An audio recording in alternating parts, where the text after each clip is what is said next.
Bonjour à toutes, je vous retrouve aujourd'hui pour un tag. C'est un tag que je reprends sur la chaîne de Christelle, la chaîne Planète Maman, donc sa deuxième chaîne. Christelle est plus connue je pense pour sa chaîne Christelle Makeup. D'ailleurs vous avez aperçu Christelle dans une précédente vidéo sur ma chaîne et j'avais filmé également une vidéo avec elle sur sa chaîne. Je vous invite à aller consulter sa chaîne et la précédente vidéo dont je vous parle. Aujourd'hui, je vais répondre au tag qu'elle a créé, que j'ai trouvé plutôt sympathique.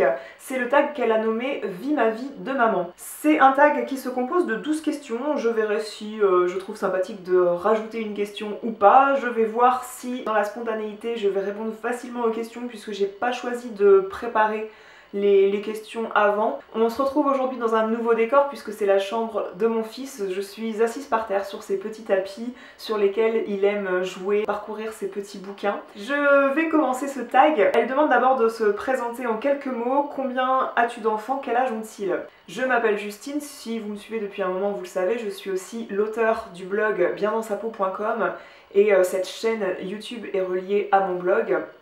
J'ai un enfant qui a 2 ans, il a eu 2 ans début juin. Déjà, ça passe à une vitesse grand V, c'est affolant. Je vais avoir 30 ans cette année, c'est l'année fatidique, je vais avoir 30 ans en fin d'année au mois d'octobre. Question numéro 2. Avant de connaître officiellement le sexe de ton enfant, le connaissais-tu déjà au plus profond de toi? C'est vrai que des personnes disent moi je savais que c'était un garçon, je savais que c'était une fille, mais bon, il y a quand même 50% de chances d'avoir raison, n'est-ce pas? Ma maman avait l'intuition et maman était persuadée que j'aurais un garçon parce qu'elle avait envie d'un petit-fils, je pense. Tout simplement parce que chez moi, il n'y a que des filles en fait. Mes cousins ont eu des filles, ma cousine a eu des filles, ma soeur a 2 filles, le fils de mon beau-père a une fille. On dit chez moi qu'il n'y a que des pisseuses. C'est une expression gentille bien sûr.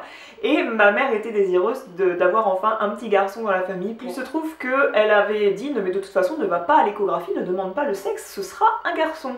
Et je sais pas pourquoi, mais j'avais l'intuition quand même qu'elle avait raison, parce que généralement dans la famille je fais jamais rien comme tout le monde, c'est pas une prétention de dire ça, mais généralement ça se déroule pas pour moi toujours comme pour les autres. Et je me suis dit bah peut-être que c'est vrai, et si on en croit aussi les trucs de grand-mère, c'est-à-dire que si vous avez le ventre qui est très en avance, c'est que c'est un garçon. Moi j'avais le ventre vraiment assez pointu, je le portais très haut, donc ça confortait l'idée que c'était un garçon.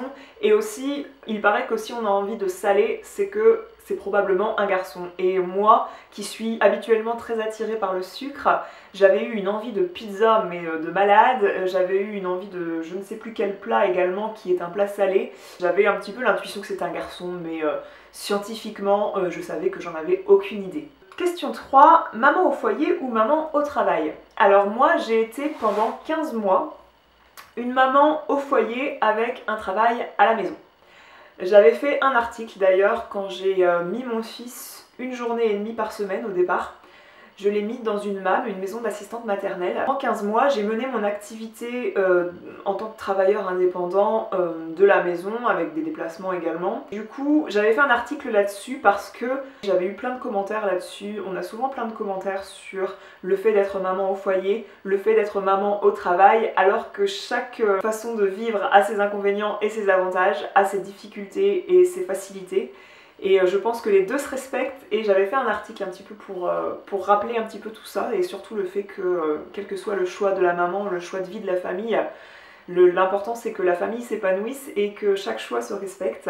Donc moi, jusqu'aux 15 mois de mon fils, j'étais maman au foyer, donc j'avais mon fils en permanence sans mode de garde, j'avais mon travail à la maison, donc c'est pas facile. À partir de ces 15 mois jusqu'à ces 19 mois, il était gardé 1 journée et demie par semaine. Puis le mois de février, c'est-à-dire depuis ses 18 mois, il est gardé 4 jours par semaine en crèche, puisque nous avons déménagé la maison d'assistante maternelle dans laquelle je le confiais. C'était trop loin, c'était devenu à une demi-heure de route. Comme je travaille de la maison et parfois chez des particuliers, eh bien c'était pas sur la route de mon travail, donc c'était pas cohérent de garder ce système de mode de garde, et par chance, il y a une place qui s'était libérée à la crèche. Donc depuis le mois de février, il est gardé 4 jours par semaine de 9 h à 16 h en moyenne dans une crèche. Mais il y a pas mal de jours où on a fixé des congés, où on le gardait à la maison parce que faut prévenir un mois à l'avance. Donc on a prévu des week-ends depuis le mois de février, on était parti et du coup il y a plein de jours où il n'a pas été à la crèche. As-tu un objet ou quelque chose de symbolique faisant référence à ton enfant qui ne te quitte jamais ? Je suis pas branchée tatouage, je sais que certaines personnes se font tatouer le prénom de leurs enfants sur leur corps, de façon lisible, de façon ostensible ou non. Moi j'ai aucun tatouage, ça me permet de répondre à cette question si vous vous demandiez. Je n'ai aucun tatouage et c'est pas mon truc du tout, je trouve la peau naturelle et nue tellement plus jolie qu'un tatouage personnellement. C'est une question de goût. Je suis plus gravure de prénoms sur des bijoux puisque vous savez que sur ma boutique en ligne Stella & Dot, il y a une gamme qu'on appelle la boutique unique avec des bijoux gravables. Le dernier bijou que j'ai fait, c'est ce superbe jonc où il est gravé 13h12. C'est des joncs qui existent en tout type de métaux. Là c'est la version plaqué or rose. 13h12 c'est tout simplement son heure de naissance. Et j'aime beaucoup les gravures comme ça, où on voit 13h12, on se demande, on réfléchit à 2 fois avant de savoir ce que ça représente. J'aime bien ce genre de gravure où il n'y a que moi à la base qui sait ce que ça veut dire. J'ai également cette médaille qui est disponible sur ma boutique en ligne dans les 3 types de métaux aussi. Donc là c'est la version plaqué or jaune. Vous l'avez déjà vu souvent portée sur moi. Il y a un O, un J et un P, donc O étant l'initiale du prénom de mon amoureux, J comme Justine et P comme mon piou-piou, comme l'initiale de son prénom. Mon chéri m'avait offert cette médaille à Noël, le premier Noël avec notre fils en fait. Donc là c'est en or, 750 pour 1000 avec un diamant. Et du coup il a fait graver un P et au verso sa date de naissance.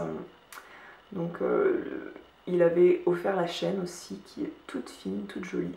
Je pense également à un porte-clés que j'avais acheté quand j'avais été faire développer des photos. Ils vendaient des petits porte-clés où on peut mettre la photo d'identité de quelqu'un. Et nous avions fait faire des photos d'identité pour notre fils puisque on avait besoin de faire sa carte d'identité quand on était parti en Crète. J'avais sa photo d'identité en porte-clés que je n'ai plus parce que le fermoir du porte-clés a lâché. Question numéro 5. As-tu déjà vécu une situation où ton instinct de maman a pris le dessus ? Je dirais que l'instinct de maman, dès l'accouchement, de toute façon, pour faire face à la souffrance qu'est un accouchement, il faut avoir déjà un petit peu l'instinct maternel, sinon tu t'évanouis, sinon tu meurs de douleur. Non, sincèrement, je pense que l'instinct maternel, déjà, il est là dès l'accouchement. Il était là aussi dès le fait que mon fils était partie en néonate. Les premières 24 heures en fait il les a passées en néonate, se retrouver toute seule en fait dans la salle d'accouchement puisque le temps que les choses se fassent, et bien vous restez 2 heures en salle d'accouchement, vous n'allez pas tout de suite dans votre chambre et moi j'étais 2 heures sans mon enfant et ça c'était super dur. L'instinct maternel là était puissance 10 000 parce que le lien vient juste d'être rompu, on va dire, on l'a porté pendant 9 mois et on se retrouve pendant 2 heures sans l'enfant. Là où l'instinct maternel aussi était multiplié par 10 000, c'est quand j'ai allaité, très sincèrement. Tant que j'étais pas enceinte, je m'imaginais pas forcément allaiter. J'ai fait plusieurs vidéos sur l'allaitement maternel si ça vous intéresse. La première semaine, pour déclencher vraiment la montée de lait, c'est assez difficile. Ça se passe à la maternité, donc on est très entouré et parfois un peu trop. Niveau pudeur, c'est un peu difficile. On veut allaiter vraiment, et là mon instinct maternel, je pense, a été multiplié par 15 000 parce que je me suis fait violence par rapport à ma pudeur, par rapport au regard des autres, d'insister pour que la montée de lait soit là et que l'allaitement se passe à merveille. Je dirais la même anecdote également que Christelle, c'est que je vous l'avais dit dans un vlog de maman où on était allé à Ikea avec ma soeur et je vous avais parlé un petit peu de l'entrée en crèche de mon fils et il s'est fait mordre 3 jours de suite à la crèche. C'est clair que la réaction qu'on a, j'ai eu la même que Christelle, ça m'a fait beaucoup sourire. D'ailleurs elle m'en avait parlé de la morsure de Lana quand je suis allée la voir dans le Languedoc-Roussillon. J'ai eu la même réaction par rapport à la personne l'enfant qui avait peut-être mordu mon fils. Je me suis dit mais quel sale gosse quoi. Alors que je sais pertinemment, en tant que maman on sait pertinemment que ça peut être notre gamin qui dans un mois va mordre un autre enfant.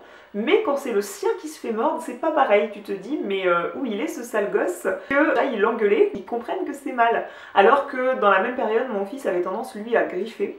Donc là il est dans la période où il pourrait avoir tendance à mordre, mon fils. C'est une réaction de maman de penser que ton enfant il a pu souffrir, il a souffert et t'étais même pas là, c'était à la crèche. Fais-tu partie de ces mamans qui ont gardé leur test de grossesse? Pas du tout. C'est vrai que je l'avais gardé pour le montrer au papa parce que j'ai fait le test dans la soirée. On n'était pas tout seul chez nous, il y avait du monde qui était venu nous rendre visite. On habitait dans l'Aisne quand j'ai fait ce test de grossesse. Je l'avais gardé pour que quand tout le monde serait couché, pour lui montrer et pour lui dire que j'étais enceinte, que le test était positif, il savait que je devais faire un test. Je me suis posé la question, est-ce que je vais le garder? Mais j'ai trouvé ça un peu dégueulasse de garder quelque chose sur lequel j'avais fait pipi dessus et je me suis dit, dans 15 jours je vais voir des moisissures apparaître sur la bandelette, c'est pas possible. Donc non, au bout de 15 jours j'ai fini par le jeter. Question numéro 7, as-tu du mal à te séparer des affaires de ton enfant? Tout simplement, je ne m'en sépare pas parce que je me dis que si j'ai un second enfant, ça pourra servir. Si c'est un garçon, ça pourra d'autant plus servir niveau garde-robe. Et du coup, j'ai pas envie de revendre des choses que j'ai achetées à la compagnie des petits, chez Okaidi ou quoi. On sait très bien que sur les brocantes, les bourses aux vêtements, etc., ça se vend maximum 50 centimes l'article. Et encore, quand vous mettez 50 centimes l'article, il y a plein de gens qui cherchent à marchander. C'est assez drôle. Je garde les affaires de mon putsch parce que je me dis qu'il y aura peut-être un second enfant et que ça peut servir. Donc c'est clair que là il est passé en taille 3 ans, en pantalon il porte encore beaucoup de 2 ans et en short. Vous vous rendez compte que dans le garage bien sûr on a plein de cartons qui sont remplis d'affaires de la naissance jusqu'aux 2 ans, donc ça prend énormément de place. Idem pour la nacelle de la poussette, le cosy de la poussette, donc ça prend de la place mais on garde quand même parce que ça peut servir pour un prochain enfant. D'autant plus que je connais pas de petits garçons pour l'instant à qui donner les affaires. Là j'ai pas de petits garçons en tête, en tout cas dans le moment même. En plus ça va être une corvée pour moi d'aller faire des bourses aux vêtements pour revendre les choses ou des brocantes parce que c'est pas quelque chose que je fais régulièrement. Question numéro 8, un achat qui te trotte dans la tête depuis quelques temps mais que tu n'as pas encore fait. C'est une petite piscine, on en avait une dans l'ancienne maison où on était l'été dernier qui a servi et puis dans le déménagement il y a dû avoir perçage où on l'avait laissé un moment dans le jardin avant de la rentrer pour l'hiver, pour l'automne et du coup je pense que mon chien a dû la percer. Donc il faudrait en racheter une et on hésite sur le fait d'en prendre une grande où nous on peut se tremper un peu dedans quand il fait très chaud ou bien en prendre une autre petite pour que lui se trempe seul. L'achat auquel nous avons procédé dernièrement, du moins c'est Mamis, donc ma maman qui lui a offert, c'est la balançoire, donc là mon chéri est en train de la monter. Question numéro 9, on dit souvent que pour un premier enfant on a du mal à acheter de l'occasion. Penses-tu réagir différemment pour ton prochain enfant? Je vous avais fait une vidéo, mon matériel de puériculture, c'est une vidéo qui a été beaucoup vue. C'est une vidéo qui vous a beaucoup intéressé, qui était très demandée. J'avais très vite expliqué que le matériel de puériculture ça dépend de vos envies, de vos moyens et surtout de votre mode de vie. Mais ensemble, j'ai quasiment pas eu de trucs d'occasion, à part des choses qu'une copine qui a des enfants un peu plus grands m'avait donné, c'est-à-dire un transat, et elle m'avait donné sa chaise haute aussi. J'avoue que quand c'est le premier enfant, eh bien on a du mal à prendre des trucs d'occasion. J'étais très contente qu'elle me donne ça, mais c'est vrai que si on avait procédé à l'achat, on n'aurait pas exactement acheté les mêmes choses, et du coup, limite on est là, bah je sais pas, ouais je vais le prendre si tu veux, mais peut-être pas. Alors qu'en fait c'est un sacré dépannage de se voir offrir, donner des choses d'occasion. C'est vrai que pour le deuxième enfant, déjà le deuxième enfant aura forcément des choses d'occasion du fait qu'il aura la même poussette que mon fils a eu. C'est clair qu'il risque, le deuxième enfant, pardon, d'avoir des choses qui ont déjà servi au plus grand, ce qui est assez normal. Je pense qu'on voit la chose totalement différemment et les gens se moquent un peu de nous quand on est là à regarder vraiment les détails sur internet, de tous les objets, etc. Alors que quand c'est le premier enfant, c'est normal, on veut que tout soit beau, tout soit neuf, tout soit parfait, tout est important en fait, jusqu'à la petite cuillère, jusqu'à la vaisselle. Alors qu'un enfant peut manger dans la même vaisselle que nous. Pour le deuxième enfant, c'est sûr qu'on se pose moins de questions, de toute façon c'est vérifié dans tous les couples d'amis que j'ai qu'on a moins de peur pour le second, on est plus habitué, on est un petit peu rodé tout simplement, et je pense que pour les achats c'est pareil. Pour ce qui est de la question où est-ce que j'avais du mal à me séparer des affaires de mon enfant, même si j'ai un deuxième enfant, Bien sûr que les affaires de naissance, les affaires qu'on met dans la boîte de naissance, le premier pyjama, le premier body, la première tenue, la tenue de sortie, les premiers petits chaussons qui sont tout mignons, adorables, bien sûr que ça je le mettrai même pas à mon second enfant parce que ça c'est très symbolique, c'est quelque chose qu'on met dans la boîte à souvenirs et que même si j'avais un deuxième garçon, eh bien il aurait son petit premier pyjama à lui, son premier body à lui, son premier truc à lui. Donc c'est les choses de valeur sentimentale que je me verrai pas du tout revendre. Mais je pense que même quand je vais devoir faire des bourses aux vêtements, il y a des choses dont j'aurais du mal à me séparer parce que de imaginer son enfant qui était tout petit dans les affaires de 1 mois, 3 mois, etc. Un fait marquant depuis la naissance de ton enfant à nous raconter qu'il soit heureux ou un peu moins. Une maman elle pourrait disserter pendant des heures sur les faits marquants concernant son enfant puisque la moindre première coupe de cheveux, les premiers pas, les premières cuillères, le premier bibi qu'il tient tout seul, c'est tout simplement des faits marquants. Hein. Les premiers mots, moi je me souviens, ses premiers mots c'était papa, maman, et les suivants c'était chien, parce que nous avons un chien et qu'il en est très proche, et aussi tar pour guitare. Papa est musicien, moi-même je fais de la guitare, donc du coup c'était assez marrant de voir selon le mode de vie des gens les premiers mots que dit l'enfant. Donc voilà, tous les faits marquants heureux, on pourrait en citer des milliers quand on est maman parce qu'on est gaga des moindres premiers pas de son enfant. Je pense que le fait marquant un peu moins heureux, enfin plus ou moins heureux, c'est la rencontre avec mon papa parce que donc, mon fils est né début juin et mon papa est décédé des suites d'un cancer au mois d'août 2015. Je me souviens avoir téléphoné pour dire que mon fils était né, je me souviens avoir téléphoné à mon père mais j'étais tombée sur sa compagne et que du coup mon père était complètement renversé d'une chimio, donc il a même pas tilté que sa fille avait accouché, qu'il avait un petit-fils. Et mon père qui a toujours voulu avoir un garçon, il était venu, il avait fait le déplacement pour le voir. Aussi quand je suis allée le voir alors qu'il était en soins palliatifs et que j'avais mon fils avec moi, et l'enterrement de mon papa, que mon fils soit là à 2 mois à l'enterrement de mon papa, c'était quand même... C'est quand même très marquant en fait, voilà, on préfère que les premiers gros événements auxquels son enfant assiste ce soit des mariages plutôt que des enterrements. As-tu déjà craqué nerveusement depuis que tu es maman?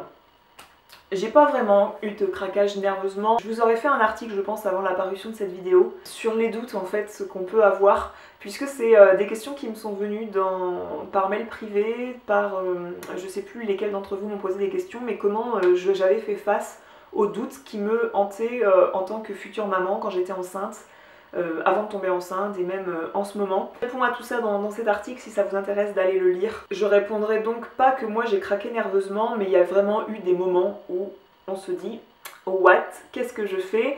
Par exemple, moi ça a été le sevrage de l'allaitement où je n'ai pas craqué mais j'en pouvais plus parce que autant l'allaitement n'est pas du tout douloureux, à mon sens en tout cas, mais de ma propre expérience, mais le sevrage a été douloureux quelques jours, donc une douleur tout à fait supportable. De voir, j'aurais pu noter ça dans l'instinct maternel aussi, la première fois qu'on a essayé de lui donner un biberon qui contenait mon lait et qu'il n'en voulait pas parce que la tétine il n'était pas habitué et qu'il s'est mis à hurler, j'avais filmé ça d'ailleurs dans un vlog mensuel, et je vous mettrai aussi le lien en barre d'infos, et ça faisait trop de peine, je l'avais vite remis au sein parce que c'était le pauvre, une frustration, il était là, non mais vous essayez de m'arnaquer, mais vous croyez que je vais me faire arnaquer comme ça, non mais... Est-ce que là j'ai craqué nerveusement? Non, mais c'était vraiment très prenant, et c'était pas un passage facile.